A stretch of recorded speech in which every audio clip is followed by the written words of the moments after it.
Salut dragilor, sunt Doru, bine v-am regăsit la un nou episod din podcastul În afara jocului.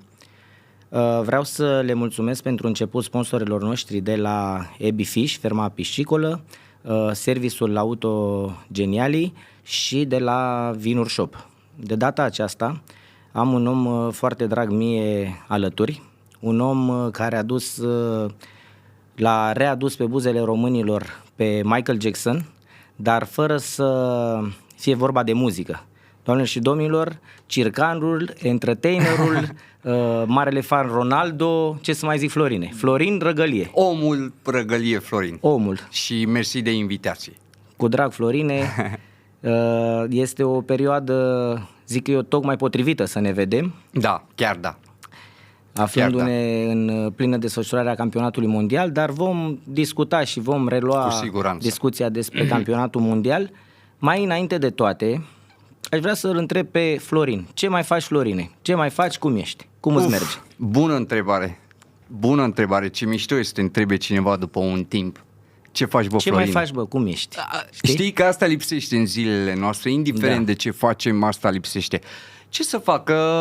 Încerc să mă îmbunătățesc, încerc să scot tot ce e mai bun de mine în fiecare zi. Știi că e greu să spui, bă, uite, ăsta e Răgălie. Nu, omul se descoperă în fiecare zi e ceva de descoperit la tine, în fiecare zi descoperi că poți fi bun la ceva sau că nu ești bun la ceva. Ideea e că descoperi ceva despre tine, știi? Da. Și asta e mișto.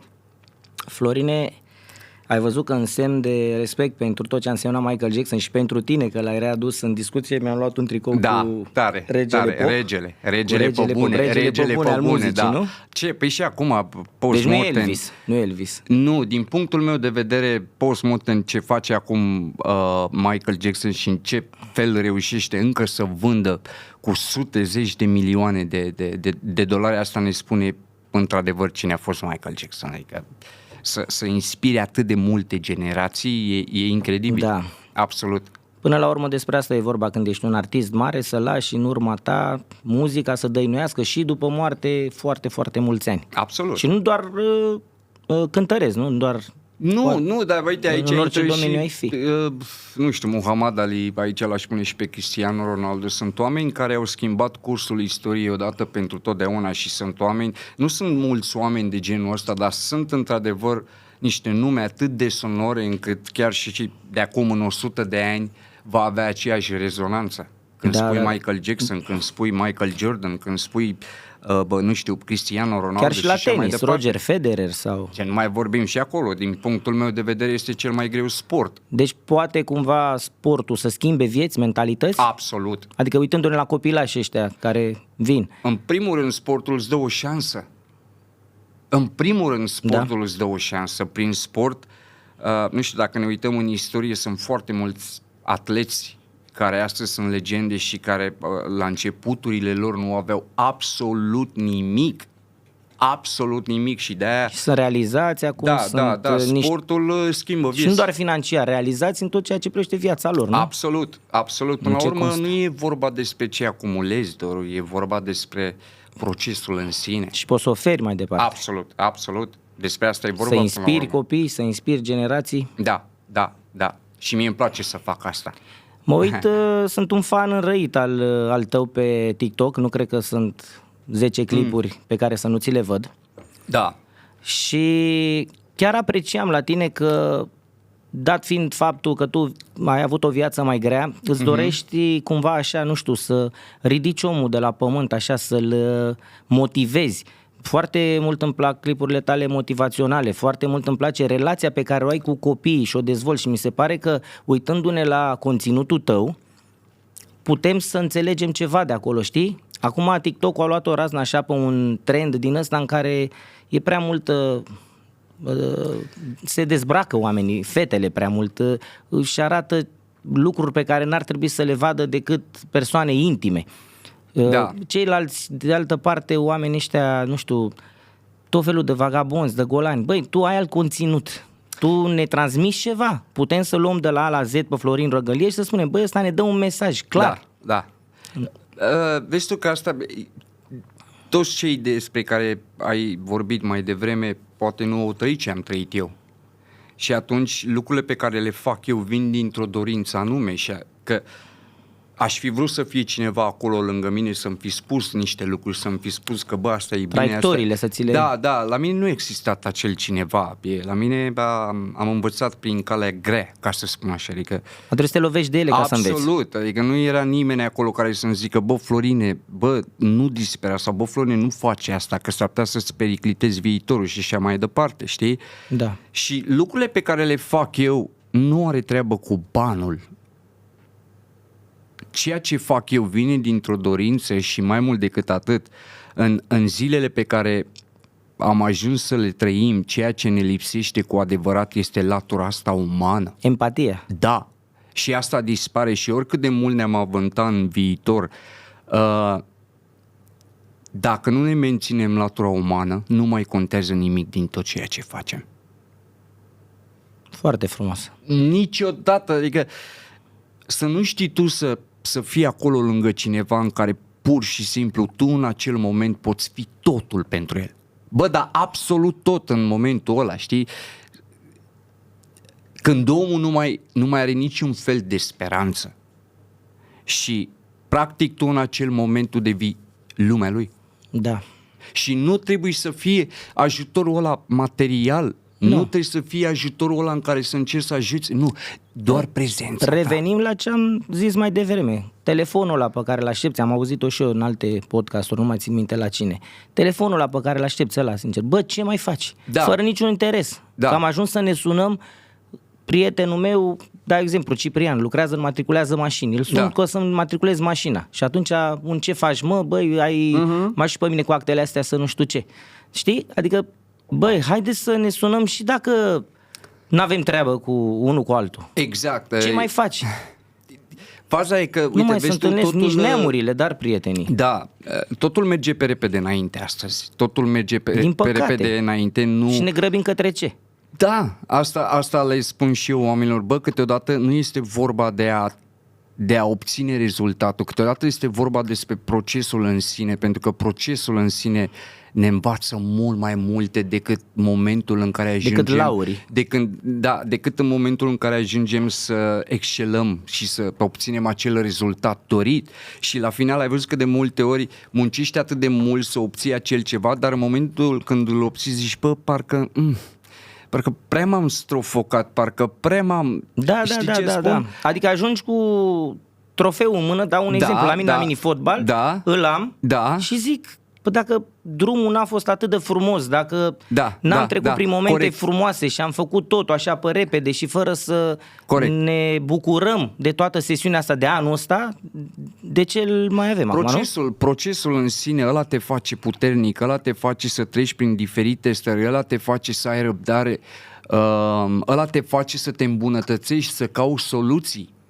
Înțelegi? Dacă tu ai obține rezultatul atât de repede, tu practic nu ai învățat nimic din acest proces. Corect. Absolut deloc. Da.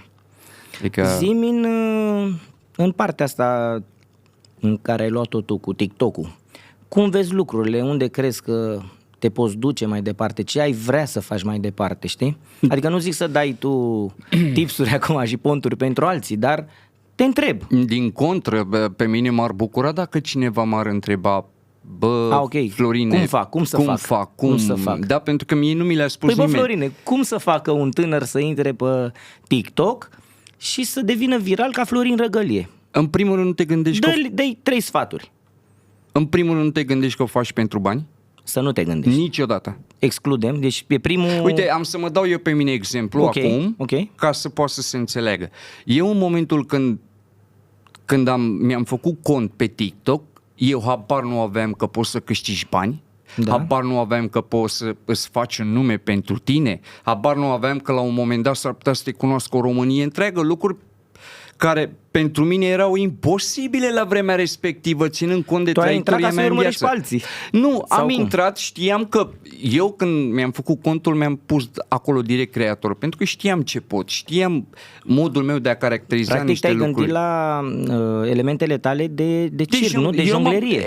Exact. Okay. Eu eram bucuros să împart ceva, să împărtășesc cu oamenii ceva în online, mai ales că venea la 35-36 de ani Doru. Adică la mine internetul, cum să spun eu, când am intrat mai tare în el așa, când am descoperit că, stai un pic, că fac niște vizualizări, fac niște treburi, adică generez niște comentarii și așa mai departe. Deci primul criteriu ar fi să nu se gândească la bani. Nu te gândești la bani. Al doilea sfat? Al doilea sfat, să ai răbdare. Dacă nu ai apar rezultate peste noapte. Nu. Dacă nu ai răbdare, adică, repet, eu am de ordinul miilor de clipuri. În 2023, când am explodat eu pe TikTok, o luase razna contul meu de TikTok. Pentru prima oară în viața mea începusem să... Care a fost creșterea? De la câți abonați, sau nu abonați, cum zice, utilizatori, la câți aveai? De exemplu, să dăm un exemplu, aveai 1000 și ai crescut la... Nu, în perioada, până să explodez, aveam undeva la vreo 60.000. Deci aveai ceva, adică nu erai chiar... Nu, muncisem enorm de mult. 10-15 clipuri pe zi. Ok. Pe zi. Ok. Timp de 1 an jumate. Deci a durat 1 an jumate ca să... Și o muncă, dacă aici ne întoarcem la ce vorbeam noi, 1 an jumate dacă n-am băgat la clipuri. Adică eu numai astea făceam. Da. Mă trezeam dimineața, mă duceam la repetiții, terminam repetițiile ca să termin cu totul. Da.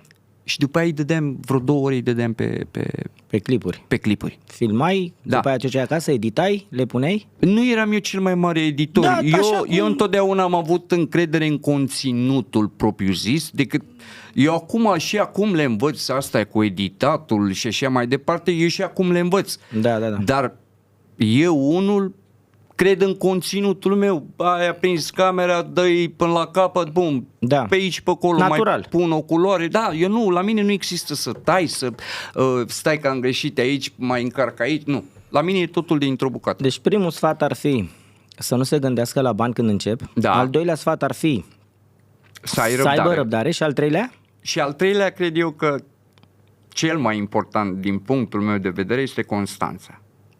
Adică să fii consistent. Da. Adică, uite, spre exemplu, ieri nu m-am simțit bine deloc. Și cu toate astea tot am reușit să pun 2 clipuri. Am înțeles. Pentru că deja e parte din mine. Adică, ca să nu pot să fac un clip, trebuie să zac. Am înțeles. Dar dacă încă mă ridic, eu să fac clip. Păi dacă Florin Răgălie n-ar face asta, n-ar mai avea sens clipurile pe care le face. Cu ridică-te acum, pune mâna, du-te la muncă. Nu? N-ai avea cum să fii tu tocmai la care să nu faci asta. Exact. Eu și când nu m-am simțit bine și când nu am avut niciun chef, mi-am spus acum, gata, astăzi nu fac absolut nimic. Trece o oră, merg pe stradă, mi-a venit o idee, am scos telefon. Da. Ai înțeles? Da. Dar toate clipurile astea te întreb, oare vin cumva dintr-o refularea ta așa, dintr-o suferință mare, adică în momentul în care tu îi îndemni pe cei care totuși stau și zac, se uită pe Netflix și au de toate și vine mami cu o porție de paste la bot acolo și mănâncă, nu? Da. Ți se pare că, ia ridicați-vă mă și faceți ceva, știi? Și ce se întâmplă? Vor veni vremuri grele. Că tu ai trăit greu. Da, am trăit greu. Și a trebuit să faci lucruri ca să ai. Dar nu atât de greu. Am trăit greu, dar nu atât de greu. Pentru că, din punctul meu de vedere, pentru o familie care nu are ce să pună pe masă, care de-abia își plătește, da, e mult mai greu la ei decât a fost la mine. Chiar dacă am trăit pe străzi, chiar dacă dormeam în scări de bloc și așa mai departe, dar măcar am avut libertatea de a, dacă voiam să muncesc, munceam, dacă mă duceam puțin, cerșeam și așa mai departe. Adică vrei să spui că erai sănătos și că depindea totuși de tine. Absolut, dar acolo tu să fii tată, nu ai ce să pui pe masă la copiii tăi, nici nu vreau să știu starea acelui tată. Nu. Adică eu cel puțin la casa de copii aveam 3 porții dimineață, prânz, seară. Ești genul de om, de exemplu, care ai putea învinovăți un astfel de tată? Niciodată. Să-i zici, de ce nu te ridici să te duci la muncă? Și de ce bei? Și de ce nu știu, te mulțumești cu starea asta a copiilor. Eu sunt genul de om care gândesc așa cumva. Știi cum e, Doru, dacă ești tată, Da. e ceva ce vine, e lăuntric. E ceva ce te face pe tine, indiferent în ce situație ești. Oare pe toată lumea? Depinde de capacitatea fiecăruia de a înțelege. Pe asta zic. Dar cred că asta maternală n-are treabă neapărat cu capacitatea. Nu, o simți sau nu O simți. simți sau nu o simți, dar Deci tată e un cuvânt greu, da, știi? atâta La fel timp, ca și da, mamă. da, e foarte adevărat. Uite, eu din punctul ăsta de vedere nu am reușit să-l cunosc neapărat pe taică meu. Aș fi vrut să văd o poză cu el așa, să văd de unde... Ai nici în poze? Nu, nici poze, dar eu sunt atât de ok cu tot trecutul meu, bă, da, absolut ok, pentru că astăzi am realizat omul care am ajuns în spatele tot ceea ce am trecut prin. Că Da. știi că mă mai întreabă oamenii, unde vrei, bă, care e succesul tău, ce vrei să atingi, ce nu știu ce nu știu cum. Și eu când le spun, bă, eu îmi trăiesc deja visul. Da. Am ajuns. Stai că nu înțeleg, că nu se vede nimic financiar și așa mai departe. Vezi că asta este problema. Dacă ai bani, trebuie să se vadă. Știi? Dar nu e chiar așa, pentru că dacă ai fi trecut prin traiectoria mea în viață, ai fi înțeles perfect că am ajuns cred că versiunea pe care nu Cea mi-o mai bună imaginam. versiunea ta. Nu mi-o imaginam vreodată să ajung versiunea asta ținând cont de circumstanțe. Da. Înțelegi? Da. Dar uite, Înțeleg perfect. un lucru la mine care a fost, nu știu de unde am avut chestia asta, cred că și de la Dumnezeu, clar. Băi, niciodată n-am trecut printr-un pericol de la grav, adică Da. în care să fie avut urmări psihice sau să fie avut niște urmări de alea. N-am disperat, iarăși un lucru extraordinar de tare, indiferent de situația de moment sau prin ceea ce trece acum. Băi, important e să nu disperi, că pe mine cred că asta m-a adus în față, știi? Adică n-am disperat în cele mai grele situații. Și cred că asta a fost definitoriu, ca să spun așa, înțelegi? Adică la mine nu a existat stupefiante, n-a existat alcool, n-a existat chestii de genul ăsta, unde era bătaie, eu eram deja la 1 kilometru în depărtare. Adică ai evitat conflictele, ai evitat să te implici în cercuri mai dubioase. Doru, gândește că la 7 ani țineam furtunul la ea care își băgau în venă. Eu la 7 ani le țineam furtunul. Da. Tu îți dai seama pentru un copil de 7 ani să fie pe stradă. E ca și cum ai fi singur într-o pădure plină cu fiere. Of. Dar nu e, știi, eu îți dau niște detalii aici, pentru că din păcate astăzi nu mai avem gen. Cât de puternic ai fi, cred că rămâne ceva totuși acolo ascuns într-o părticică din suflet, asta cu care siguranță. tot timpul arde, știi? Da. Oricâtă multă liniște ai avea acum. Asta e între mine și Dumnezeu. E între tine și Dumnezeu, între tine și tine. Asta rămân acolo ale tale într-o cutiuță. Dar cred că acum, prin ceea ce spui, cred că ăsta este cel mai important lucru pentru mine astăzi. Faptul că pot să dau ceva înapoi unor tineri care nu au niciun punct de reper astăzi. Știi? Adică da, că de la asta am pornit cu ideea, că tu transmiți totuși ceva, un content bun pe TikTok, din punctul meu de vedere. Dacă aș da cuiva acum sufletul meu să-l cântărească, nu l-ar ridica de la pământ. Doar că eu sunt persoana care a învățat extraordinar de mult să... Vezi tu, e bine și nu e bine, știi? Pentru că bătăliile astea cu tine le duci în fiecare zi, știi? Adică ai senzația că nu ești bun îndeajuns, ai senzația că nu am făcut încă nimic notabil și așa mai departe. Dar astea sunt atunci, intervin în momentul când, fără să vrei, te compari. Exact. Depinde cu cine te compari. Înțelegi? Te uiți în sus? Nu, dar o punem jos. și pe mentalitatea din țară, Doru. Ăsta e un subiect delicat, îl atingem altă dată cu mentalitatea în țară. Da. Zi-mi, te rog, că vreau să te întreb de mai mult timp și a venit ocazia asta frumoasă. Zi-mi, povestește-mi de la tine, de la circ. Cum au fost anii petrecuți acolo? Că adineauri, înainte să intrăm în emisiune, am aflat că de fapt n-au fost 7-8 ani, totuși au fost 15 ani de circ. Da. Adică o viață de om, dacă stai să te gândești. Între ce vârstă și ce vârstă te-ai dus la circ? Păi mă, Doru, eram... Scuză-mă, înainte o să deschid un vin din ăsta de la sponsorul nostru de la Vinuri Shop. Știu că nu bei, dar o să spun doar să gusti, să vezi ce vin. Exact, să-l avem în pahare. Eu o să beau un pahar, că mie îmi place vinul ăsta de la ei. Păi da, eu îmi descoperisem oricum talentul ăsta de a balansa lucruri pe cap la 7 ani. Mersi că ai venit. Și eu mersi de Doamne invitație. ajută. Spune-mi, te rog.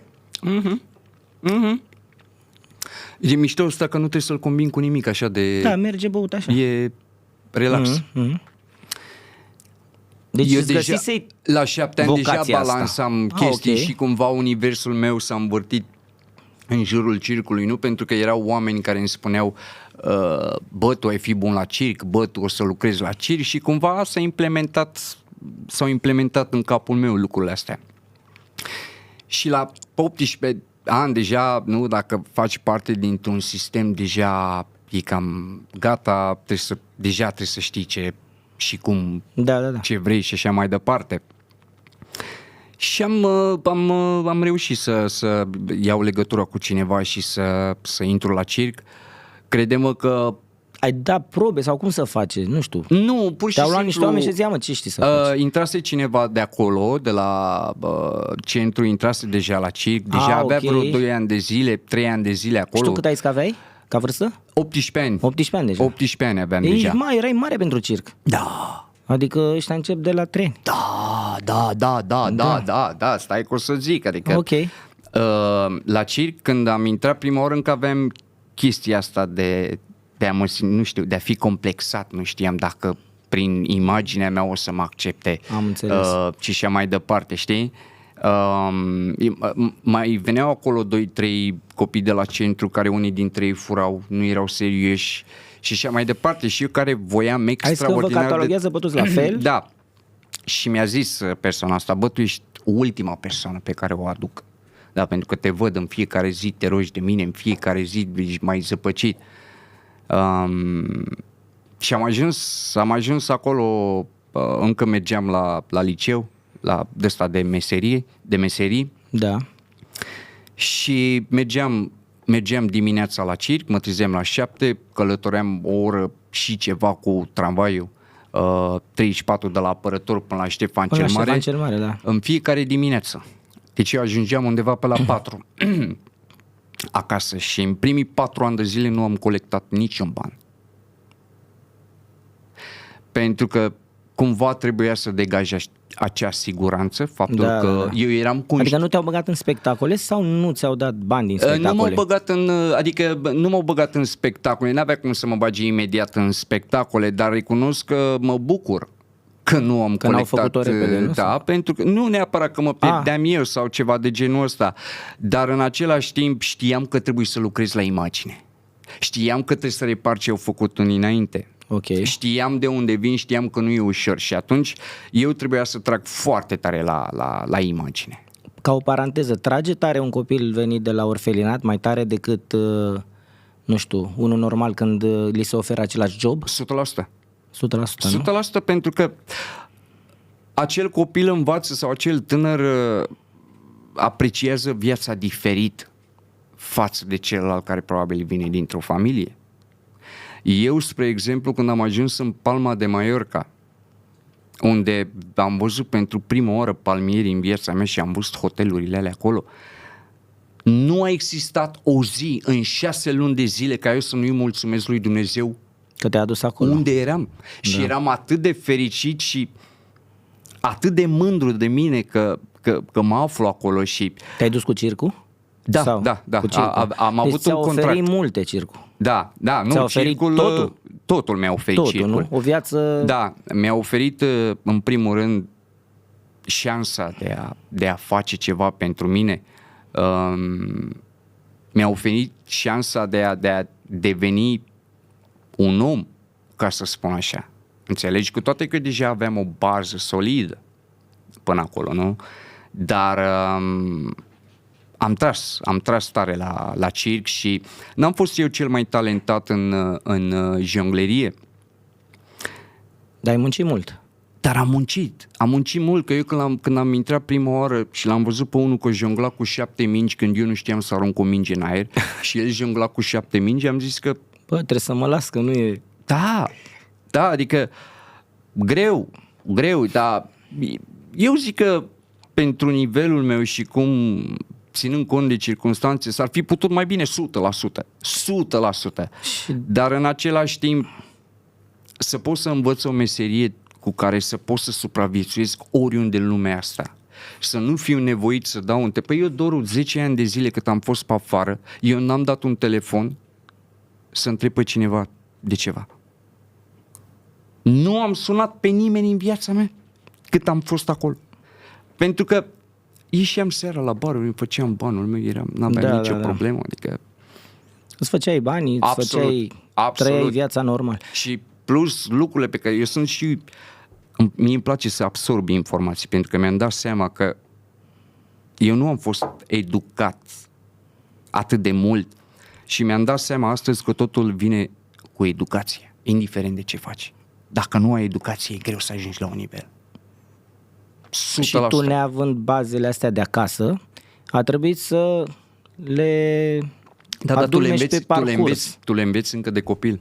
Le înveți, dar pe parcurs și cumva singur, nu? Da, cum ai zis și tu, te lovești de anumite probleme, pe care probabil altora le sunt comunicate acasă. Da, corect. Tata, ai grijă să nu știu, trebuie să sari canalul ăsta să nu cazi în el. Da, și tu cădeai în canal și după aia ziceai, bă, ia uite mă, dacă mergeam pe trotuar cum trebuie, civilizat, nu cădeam în canal. Bă, da, știi ce e tare, Doru, că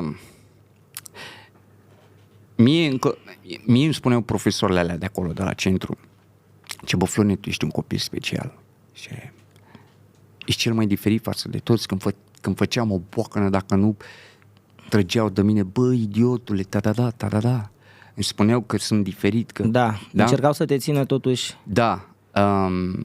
În sfârșit. Și cum eram eu copil și nu înțelegeam anumite lucruri, tot îl întrebam pe Dumnezeu, da, unde duce? Că știu că trebuie să ducă undeva toată suferința asta, toată nebunia asta. Sunt sigur că este ceva acolo. Nu știam ce. Bă, abia acum, nu știu, vreo un an de zile, abia acum un an de zile am realizat unde a dus misiunea asta. Care e răspunsul?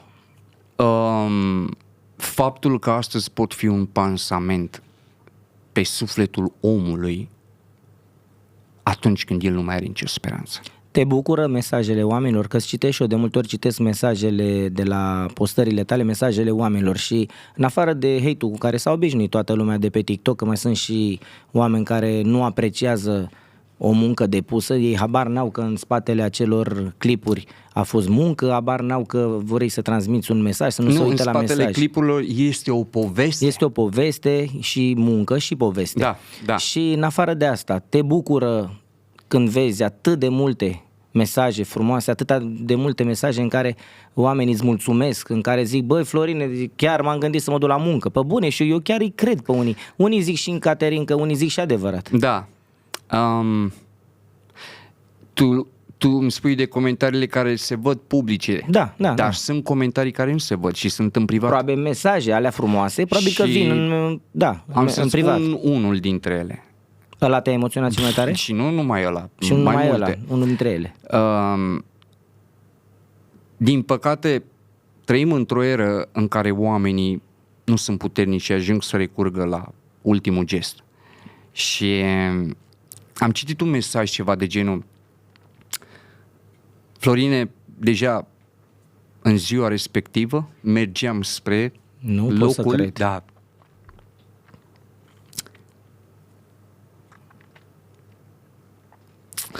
zicea că am mers spre locul respectiv unde voia să fac chestia asta și a dat de un clip de-al meu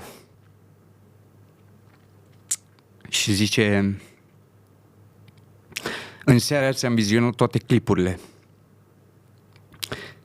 Și când m-am trezit dimineață, m-am trezit alt om și astăzi reușesc să fac niște lucruri și nu pot să stau fără să nu văd un clip de-al tău. Și sunt niște lucruri pe care... Poate ar trebui să-l întâlnești pe omul ăla. E plecat. E plecat, da. Și nu e singurul. Sunt foarte mulți oameni care sunt disperați, Doru, și partea asta nu se știe în online. Da. Sunt atât de mulți oameni care suferă în prezent, bă, dar suferă enorm și nu au... Știi că poate iau o casă, poate iau o familie, poate iau copii. Bă, dar cu toate astea sunt neînțeleși.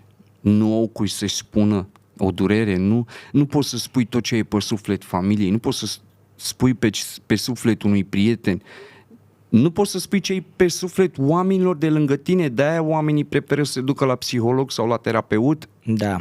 Pentru că dacă ei ar ști că ar avea suportul 100% al familiei, indiferent de ce se întâmplă, psihologul nici n-ar mai exista. Psihologul adevărat este familia noastră. Și ar fi trebuit să fie familia noastră, pentru că este tot ce avem. Așa este, Florine.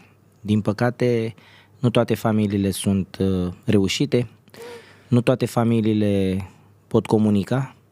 Da, eu cred că, uite, știi, din păcate partea asta în online nu se vede.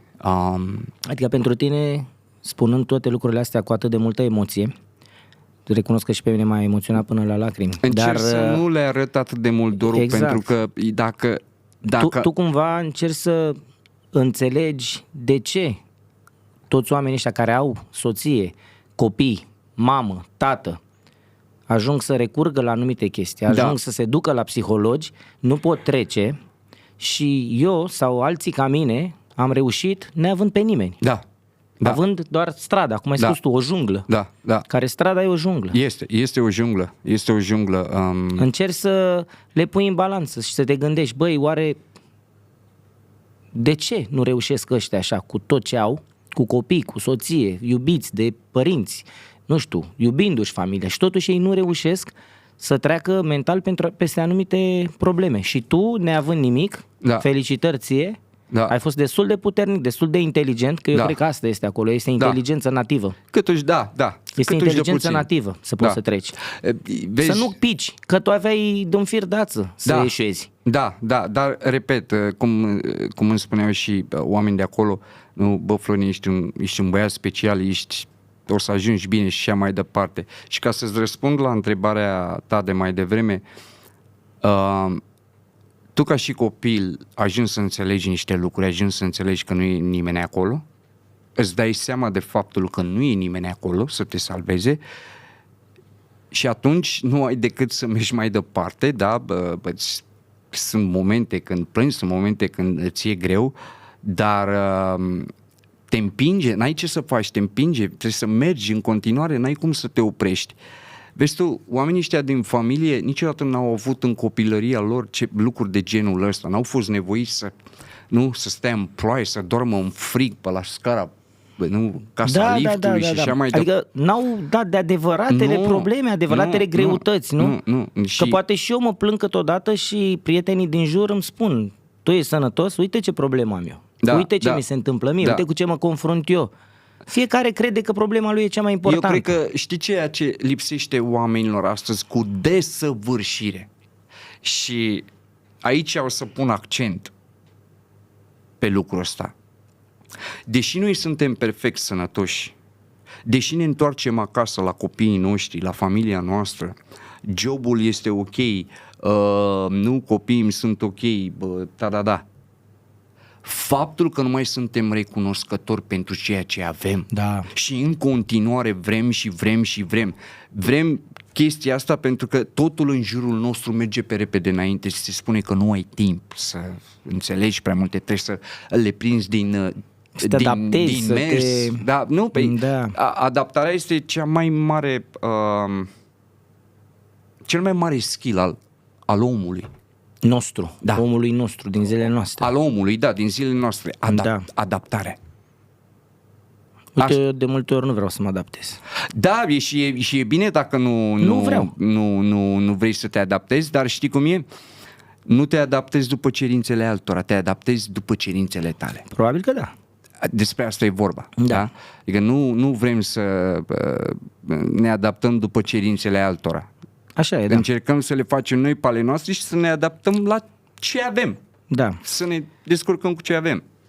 Da, e o problemă și a ceea ce se întâmplă cu online-ul, cred. Adică și faptul că oamenii au devenit atât de... se compară repede cu ceilalți pentru că văd foarte multe lucruri. Văd foarte multe, nu știu, fetele văd puștoaicele astea de 14 ani, le văd pe astea de 20-22 numai până în Dubai, numai prin iahturi, numai pe la ape cristaline. Și acum, cum îi spune ea tatălui ei care are un salariu de 3200 de lei că vrea și ea încălțămintea aia și să se ducă în locul ăla și să se plimbe cu mașina aia și la ce recurg ca și fetițe? Că e mai ușor. Păi da, dar aici e vina părinților, pentru că... Păi cum e vina lor dacă astea văd în continuu și li se bagă în cap cu forța sute și sute și sute de clipulețe de-astea în care doar asta văd? Mai ții minte ce ți-am spus la început, că totul începe cu educație? Da. Știi care este cea mai importantă educație? Aia de acasă, de până în 7 ani. Absolut.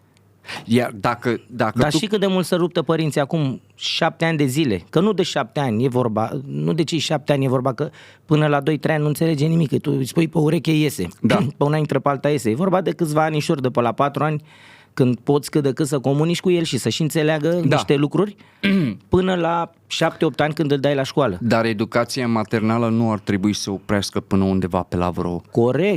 Corect. 18 ani, dacă vrei. Nu mai te ascultă nimeni, Florine. Tu ca părinte știi cum e. Nu te mai ascultă, tăticule, nimeni până la 18 ani acasă. Să zicem mersi dacă ne mai ascultă până pe la 13-14 ani. De asta spun că este cum este viața, că le oferă online atât de multe informații care de multe ori sunt greșite, da. Și valorile pe care le percep sunt greșite. De acord. Și eu degeaba mă chinui acasă să-i spun că nu e bine așa.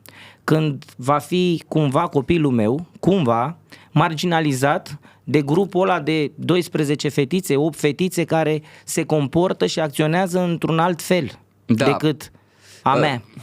Da, aici... Apare după aia altă chestie. Uite că m-ai învățat așa, acum sunt obligată să fiu, cum se dracu zice cu bullying-ul ăsta, să fiu, nu? Ce se întâmplă? Nu știu, mie așa mi se pare că e greșit rău cu internetul ăsta. Ce se întâmplă? Aici e foarte... Tu zici că e și nu e. Trebuie să am foarte mare grijă ce spun la chestia asta, nu? Pentru că nu vreau să supăr anumite lucruri, dar... Nu supărăm pe nimeni, vorbim noi doi, că vor să se uite, închid YouTube-ul. Din punctul meu de vedere, online-ul e ceva extraordinar. Din punctul meu de vedere. Ok. E ceva extraordinar pentru că eu mă uit la mine, eu la 20 de ani nu știam absolut nimic, adică nu știam nimic în sensul în care nu știam nimic despre viață, la modul niște lucruri și așa mai departe. Mă uit la unul de 20 de ani, astăzi este atât de inteligent și deja este la curent cu... Nu e adevărat.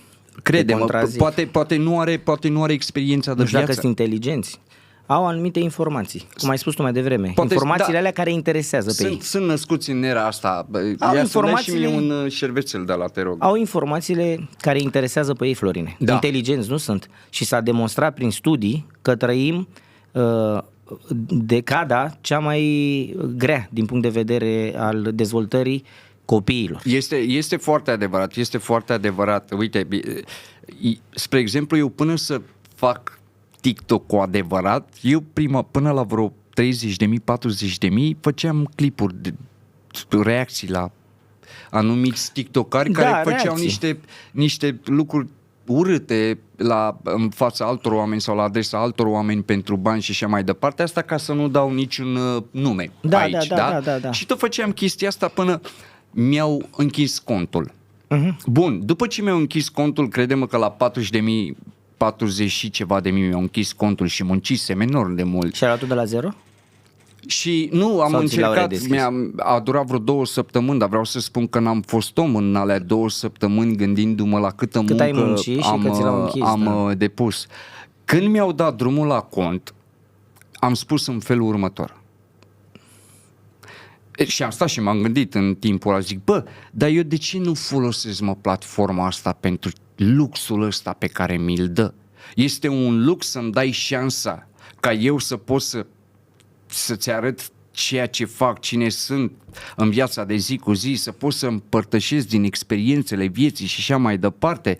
Adică, din momentul ăla, crede-mă că nu a fost decât ca o rachetă.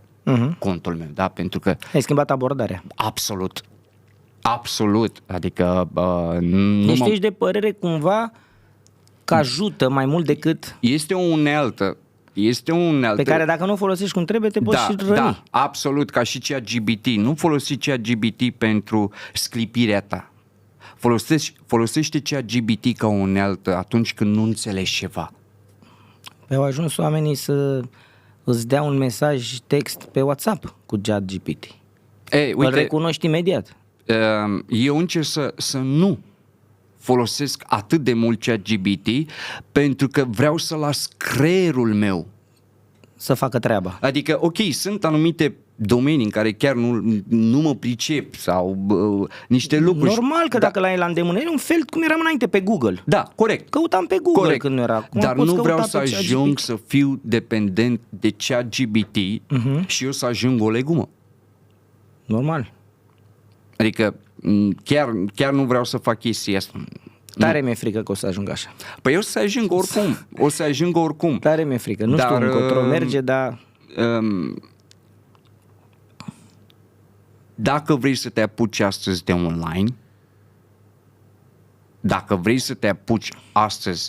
online, să nu-ți fie frică, să nu-ți fie rușine și să ai curaj. Vezi tu,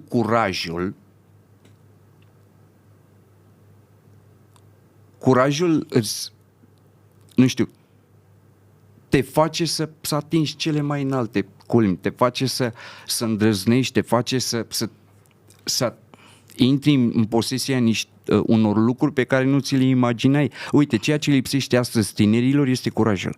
Dar știi că mai e o vorbă. Curajos și mor repede. Aia era la curioși, dar...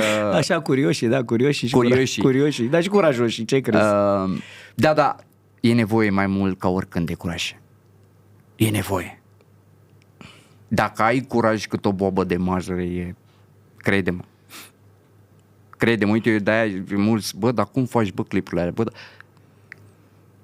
Tocmai că nu mă interesează. Dar nu la asta mă refeream eu când am spus, dar nu mai intrăm în subiect. Nu mă refeream la asta, pentru că și eu apreciez foarte mult, de exemplu, niște business-uri care s-au ridicat pe TikTok. Adică eu știu că la anumite, nu dăm numele acum, deși probabil am mâncat, să zicem, înainte să apară boom-ul ăsta în apărătorii patriei la noi cu Laziz, Mr. Laziz. Eu am mâncat shawarma de la Mr. Laziz și mi-a plăcut și înainte să fie cu zilele alea acolo.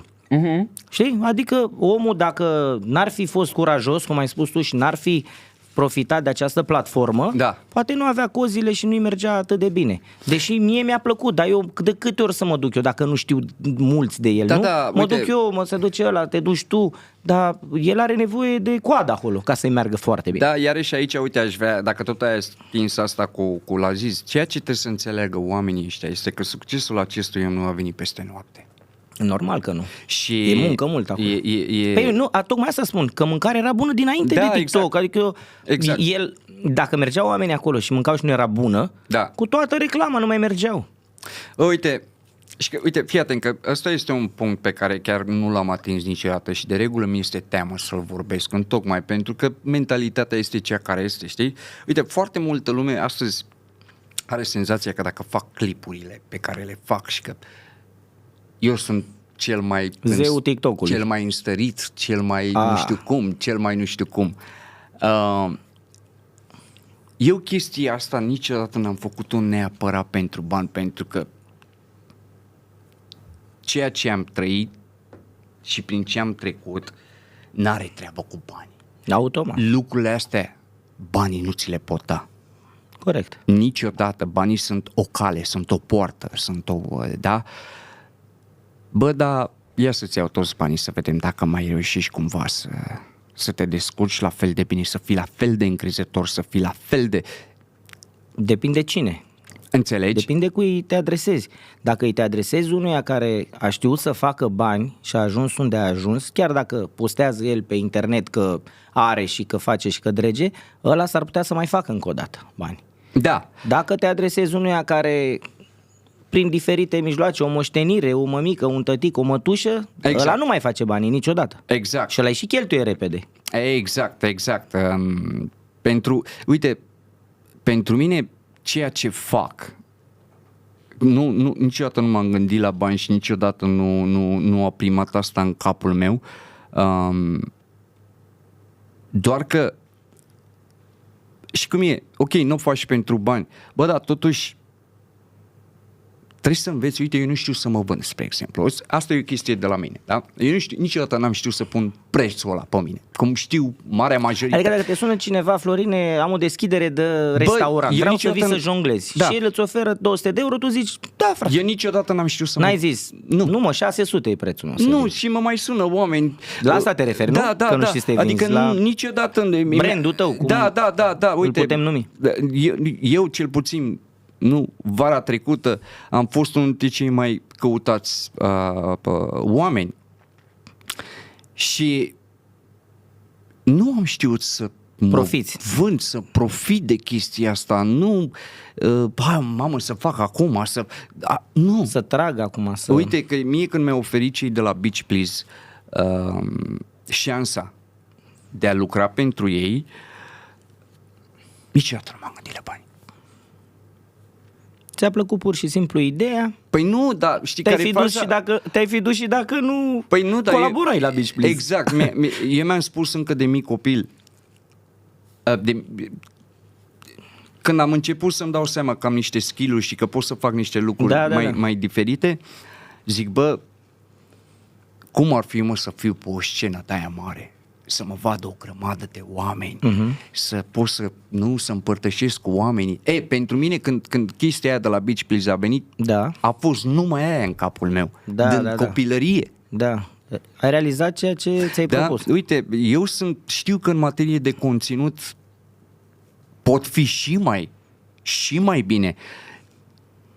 Doar că e mai greu în România din punctul ăsta de vedere, pentru că oamenii nu caută să se autodepășească, este limitarea asta în masă în online din România în ultimii ani de zile. E foarte greu să vezi un creator de conținut diferit, să vezi că, bă, mamă, ce tare e ăsta, sau să îl ascult pe ăsta, ore întregi. Bă, e foarte greu să găsești acel X-factor pe internet și care să creeze o nebunie. Mai sunt astăzi Cred că au fost, dar și încă vor mai fi, dar nu țin mult aceste... Da.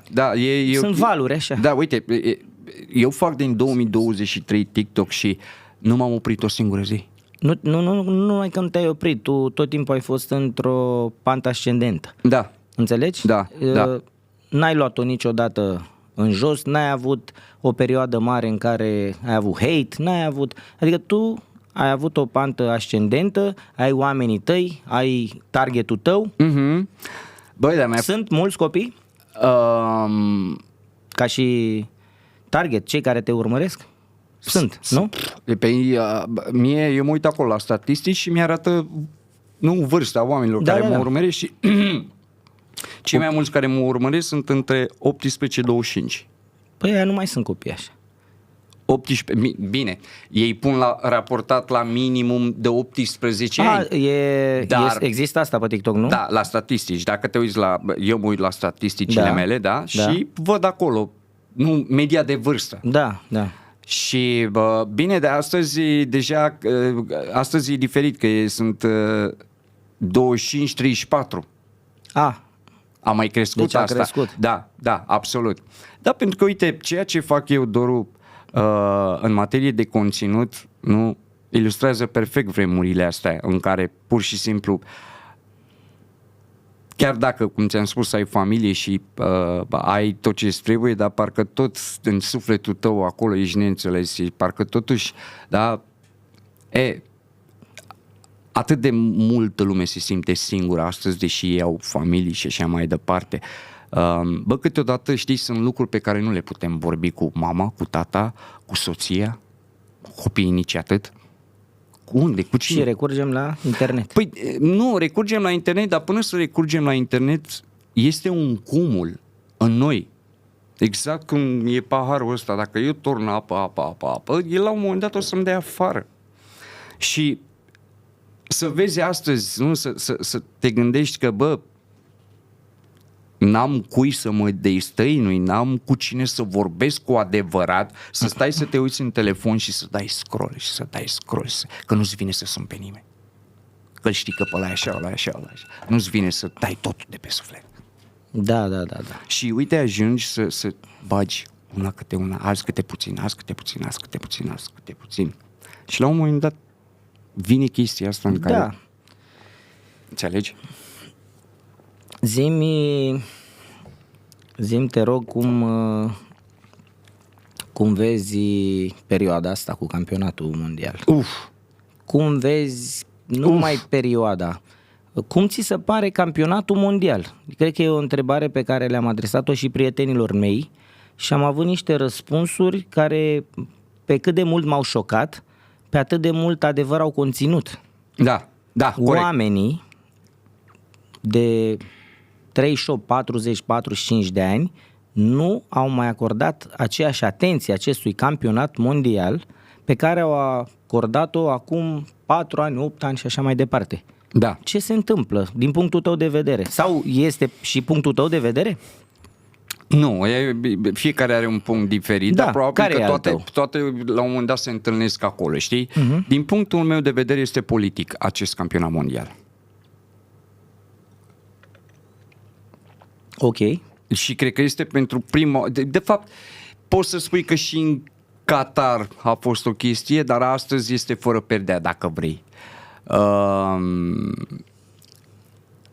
Dar ca să ne referim strict la fotbal... Nu, păi eu vorbeam fotbalistic vorbind. Fotbalistic vorbind este cel mai slab campionat mondial. Păi asta au zis și persoanele cu care am mai discutat. Da, pentru că dacă tu îmi bagi 40 și... Cât de echipe? 42, 48? 48 parcă 48 de echipe. Au fost 12 grupe. Da. Adică 48 de echipe. Și atunci de ce să ne mire când... Știi, bă, eu mă bucur să văd și insule Capului Verde. Mă bucur să văd Chiar o surpriză plăcută. Da, mă bucur să văd Haiti. Acolo, iarăși. Dar nu la campionatul mondial. Bă, da. Bă, mă bucur de voi, dar... Știi cum e? Bă, totuși vrem să vedem competiția asta, o așteptăm odată la 4 ani. Pe asta zic, bă, era campionatul mondial al celor mai mari puteri. Acolo se calificau doar cei foarte puternici, doar cei foarte buni. Exact. Dar, din păcate, astăzi, noi cum să vrei să vezi nivel asta cu asemenea echipe? Multă lume spune că echipele mari n-au arătat nimic până acum. Germania, Anglia, și ne aflăm înaintea meciului cu Brazilia, ca să știi și oamenii când vorbim, înaintea meciului cu Brazilia din 16. Cu Japonia. Da. Brazilia-Japonia. Da? Și s-au terminat grupele, doar un singur meci a fost din 16. Oamenii spun că nu au arătat echipele astea mari mai nimic. Nici Olanda, nici Germania, nici Franța a arătat. Cine a mai fost? Dar pot să înțeleg Eu cred că nu și-au ridicat nivelul, pentru că n-au întâlnit într-adevăr forțe. Da, pentru că e diferit când și cealaltă echipă contracarează, dar dacă tu stai și te apeși și te grupezi acolo bine în care e foarte greu să găsești o breșă. Să vezi fotbal în primul rând. Corect. Deschis. Dar vrei să spun ceva? Marea majoritate a jucătorilor, chiar și de la Haiti, chiar și de la insule Capului Verde, unii dintre ei evoluează în Premier League, în Liga a doua, adică totuși... Și s-au autodepășit la acest mondial, vor să primească și ei contracte mai mari, vor să prindă, nu? Păi da, pentru că ăsta este picul lor și mai ales pentru fotbaliști precum din insule Capului Verde sau din Haiti, nu? să te regăsești pe cea mai mare scenă a fotbalului, trebuie să fie ceva extraordinar și din punctul ăsta de vedere, Michael Jackson, dacă nu mă bucur maxim pentru ei, maxim pentru că, uite, de-aia competiția asta sau mondialul ăsta de multe ori vine și cu povești inspiraționale de-a dreptul, uite, cum sunt Jocurile Olimpice. Pentru mine Jocurile Olimpice sunt sfinte. De ce? Pentru că poveștile pe care le aud acolo și după aia tu să ajungi și să iei medalia de aur la Jocurile Olimpice, pe nu, e ceva ce... și de acolo reușesc eu să-mi iau, nu, inspirația, nu? Cu Cristiano, nu? Adică... E pentru prima dată la un campionat mondial când eu văd că se discută mai mult decât despre o posibilă câștigătoare a Cupei Mondiale de un posibil câștigător al titlului de goalgetter. Deci tu vii și îmi spui mie zi de zi la televizor câte goluri a marcat Messi, câte goluri a băgat Mbappé, Bă, dar nu ne spui ce sistem a jucat ăla, cum, se vinde, totul e așa de vânzare. Da. Și la televizor, și în online, și pe peste tot. E totul de vânzare. Da, din păcate. Uite... Băi, nu mă aștept la mine și la tine, dar mă aștept la analiștii ăștia care termină meciul și trebuie să ne spună, băi, uite de ce Anglia n-a reușit să facă tranziția asta bună, că au jucat așa, că au contracarat ce s-au apărat ăia, că nu știu ce. Nimeni nu spune nimic decât Harry Kane a marcat sau nu a marcat la finalul meciului. Asta este de Asta fapt. e întrebarea, ăsta e răspunsul. Eu cred că totuși se urmează și agenda asta în România, împotriva lui Cristiano, asta cu siguranță. Dar e o agendă? Da, adică din punctul meu de vedere... Te știu fan Ronaldo. Băi, de ce e hate-ul ăsta mare pe Ronaldo? Vezi tu, uite, ceea ce am să spun acum, sunt foarte mulți oameni care ei se referă doar strict la dribbling și la când îl vede pe Messi cu mingea la picior și ce reușește când îl vedeau, că nu mai face. Da, chiar și așa, uite, nu, eu am spus întotdeauna, Messi reprezintă frumosul în fotbal. Nu există. El îți desenează, el îți pictează în teren. Și Ronaldinho nu desena. Ba da, nu, Ronaldinho era un magician, Ronaldinho își bătea joc de tine. Ok, Zidane nu desena? Iarăși la fel, el era creier, dar uite, vezi, jucători ca Messi s-a mai văzut. Maradona. Uite-te de multe ori Brahim Diaz îmi amintește de ce făcea Messi la un moment dat, dar nu e niciun caz. Da? Ți amintește, nu e comparație directă. Da. Istoria niciodată n-a fost un jucător pe cum Cristiano. Și uite, hai să punem lucrurile astea în viața noastră de zi cu zi. Bă, Doru, cât de greu este, bă, să ajungi să obții niște rezultate dacă nu prin muncă, prin sacrificiu, prin disciplină, prin toate lucrurile astea. Că pe mine, ok, hai să nu vorbim de fotbal la campionatul ăsta mondial, dar hai să vorbim de lipsa asta de respect la adresa unui jucător care a trecut prin atâtea generații. Hai să scoatem fotbalul deoparte, a salvat atât de multe vieți. Cristiano Ronaldo este un filantrop. Adică a donat când au fost toate cutremurile, când au fost toate calamitățile, are zeci de milioane date, zeci florine, adică către centre de copii. Cel mai mult donează pentru copii, dacă ai observat. E incredibil ce face. Un mare om, un mare caracter. Cristiano Ronaldo, din punctul meu de vedere, este un exemplu în tot ceea ce face, nu doar în fotbal. Okay, un familist convins bine, și Messi de altfel. Un exemplu absolut, din punctul ăsta de vedere. Absolut, dar bă, știi cum e? Dacă nu-l place pe Cristiano Ronaldo, bă, nu-l jigni. Asta ziceam. Ce treaba e cu familia lui? De ce atâta hate, mă, frate? Bă, eu înțeleg să-ți placă Messi. Bă, și pe bune. Pe alocuri și mie îmi place Messi, ceea ce face și așa mai departe. Bă, dar eu unul nu am cum să-mi permit vreodată să am lipsă de respect la adresa lui Messi. Cine sunt eu, mă, să îndrăznesc să am lipsă de respect față de Messi? Nu îmi permit așa ceva. Eu zic că fac campaniile astea pentru că prind pe rețele. Păi da. E ușor acum, dacă dai în Ronaldo, ai nu știu câte inimioare și nu știu câte Foarte mulți vizualizări. influenceri pe TikTok încearcă să vină cu numere la mine, cu cifre, bă, uite asta, bă, ok, înțeleg. Bă, dar la 40, să ajungi la 41 de ani, adică noi nu am mai văzut asta vreodată în istoria fotbalului. Ca un jucător să ajungă la 41 de ani și încă să aibă niște performanțe aia, că nu se mai driblează cum îți dribla el, Păi că normal, nu mai are aceeași e viteză. normal, mă, Bă, frate. dar cum poți să te gândești tu la 41 de ani să te aștepți să marcheze Cristiano Ronaldo ca la 30? Fotbalul se joacă în 11, Doru. Un atacant, ok, mulți o să spună, păi da, dar Messi face asta. Păi bă, Messi driblează. Messi are lipiciul ăla cu minge la picior, se duce și îți face ce vrea el. Bă, dar în cazul lui Cristiano Ronaldo, faptul că de fiecare dată a fost acolo când el a fost singurul care mai credea atunci când Madrid era condusă, nu că poate să revină, că poate să câștige meciul. O asemenea mentalitate pe Cristiano Ronaldo, că nu va mai exista un astfel de jucător ever în lumea asta, niciodată. Și să văd, bă, e un final de carieră, mă, pentru ceea ce a însemnat un om care a inspirat o întreagă planetă.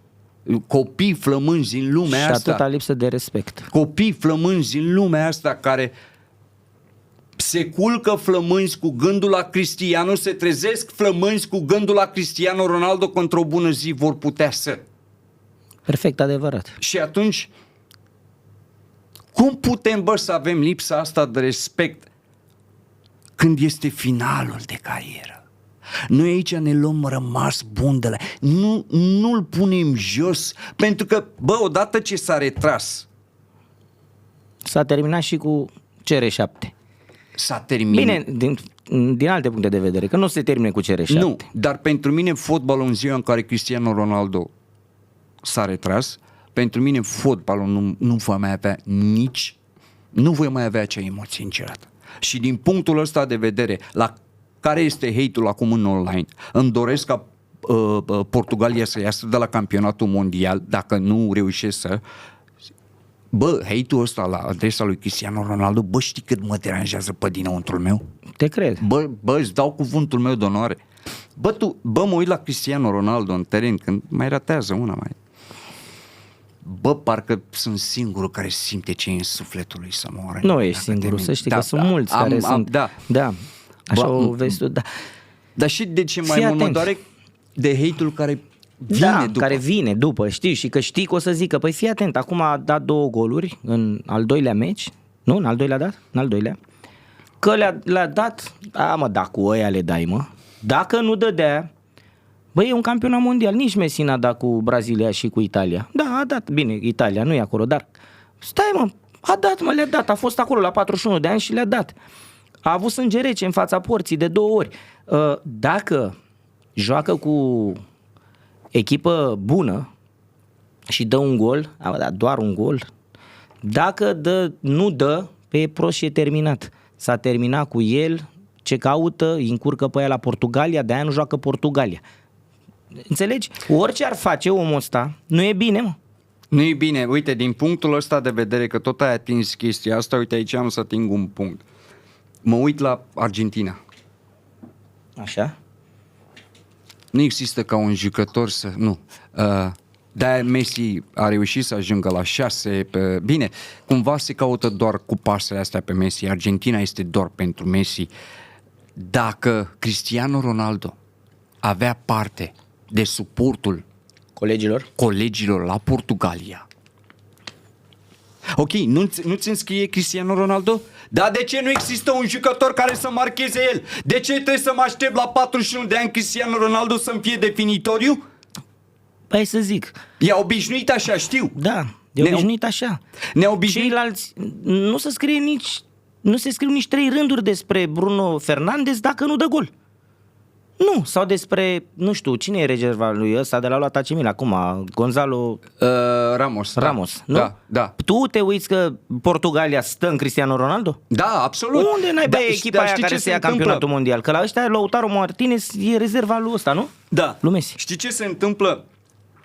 Cristiano Ronaldo și-a adaptat jocul atât de mult că, uite, eu îl văd, l-am mai văzut și la meciurile trecute, vine în detrimentul echipei, participă la pasă pe undeva pe la mijlocul terenului, da? Pentru că știi cât de influent e și trage 2-3 jucători după el, deja mi-a creat aici pe spații libere. Bă, da, are niște mișcări pe care și le-a dezvoltat în toată cariera lui, că astăzi îi permite să simtă poarta aia într-un fel incredibil. Chiar dacă, să zicem astăzi, bă, 41 de ani, sunt 41 de ani, mă, nene, mă, precizia, viteza, bă, dar simt suporții nu ia nimeni. Acolo, da, în careu și la 50 de ani o să-ți marcheze. Dacă primește pasa care trebuie. Așa este. Ia, hai să dăm puțin. Păi ți-am arătat, ți-am pregătit niște... Ia, dă-mi, aici... Eu vreau să le discutăm pe rând. Vreau să le discutăm pe rând. Spune-mi cât de mult impact a avut această foarfecă în Champions League, în cea mai mare competiție europeană. Iconic. Exact așa cum Michael Jordan are aceea... Ai văzut? Asta, din punctul meu... Ăsta ar trebui să fie noul logo al Champions League. Stai să vezi câte se vor face după ce Cristiano Ronaldo se va lăsa din fotbal. Dar de ce trebuie să-l iubim după ce se lasă? Așa este... De ce nu-l respectăm acum? Așa este natura umană. Că și Messi e talentat și Cristiano Ronaldo este cu atât mai mult de apreciat, pentru că e mai greu. Vrei să-ți dau un exemplu? Nu știu dacă o să supere cineva pe noi, dar de mică Carmen Electra a fost frumoasă, nu? Da. Păi Bianca Drăgușanu a trebuit să muncească să ajungă și ea frumoasă. Corect. Tot frumoasă e. Corect. E o frumusețe, dacă te uiți la ea, nu? Da, corect. A muncit femeia, mă, să ajungă acolo. A muncit și n-a mai contat cum Bă, și nu mă în ce interesează, fel. A muncit? Da. E frumoasă de pică? Este. Absolut. Ce să mai? Uite, aici, bicicleta asta, bă, totuși dacă nu aveai talentul ăla, oricât de mult ai fi muncit, nu există mai ce talent, mă, Florine, mă, nu e. Înțelegi? Foarfeca asta să o dai tu că e la, nu știu cât a fost, la 3 metri 20 sau la cât a ridicat piciorul acolo? De undeva la 2,80, ceva de genul ăsta. Da. Păi, dar știi care e faza? Că iarăși e foarte important și golul ăsta atunci când a venit într-o competiție precum Champions League. În semifinale. Da, a venit într-un moment în care